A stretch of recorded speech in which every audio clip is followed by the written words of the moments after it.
কেমন আছেন বন্ধুরা? আশা করি সবাই ভালো আছেন। আমি অফিস করছি, এই যে আমার অফিস। আর আমি এখন রাস্তায়, কিন্তু অফিসে আমাদের কাজ চলছে, কারণ আমাদের 8 জন লেজার এক্সপার্ট আছে। আপনারা এখানে দেখতে পাচ্ছেন, ওই যে কাস্টমার দেখা যাচ্ছে এবং কাজ চলছে। তো আমি এখন বাইরে আছি, এখন অফিসে যাচ্ছি। আজকে একটু দেরি হয়ে গেল, তার কারণ আমাদের একটা কোর্টে মামলা ছিল।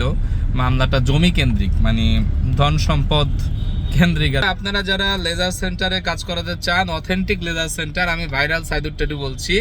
আমাদের এখানে অথেন্টিক লেজার সেন্টার, অথেন্টিক কাজ করা হয়, যেমন ট্যাটু রিমুভ, তিল রিমুভ, আঁচিল রিমুভ, মেস্তা রিমুভ, মাসা রিমুভ, কাটা দাগ রিমুভ, জন্ম দাগ রিমুভ। মেস্তাটা আমরা গ্যারান্টি সহকারে করে থাকি। মুখের ব্রণের সমস্যা, স্কিনের যে কোনো কাজ, lip colour, lip laser, lip কালারটা করি না, লিপ লেজার, বিভিন্ন ধরনের কাজ আমাদের এখানে হয়ে থাকে। তো আপনারা যারা আমাদের কাছে সার্ভিস, চলে আসবেন। আমাদের লেজার সেন্টার খোলা আছে। কালকে সাপ্তাহিক ছুটি, বৃহস্পতিবার সাপ্তাহিক ছুটি, বৃহস্পতিবার আসবেন না। আমি এখন গাড়িতে আছি, ড্রাইভ করে অফিসে যাচ্ছি। এই যে রাস্তায় জ্যাম দেখতে পাচ্ছেন, এই কারণে আমি যেতে পারিনি। আজকে একটু দেরি হয়ে গেল, এর জন্য সকলের কাছে ক্ষমা প্রার্থী। তো যাই হোক, থাকবেন, স্ক্রিন দেওয়া নাম্বারে আমাদের সাথে যোগাযোগ করবেন। ইনশাল্লাহ সবাই ভালো থাকবেন।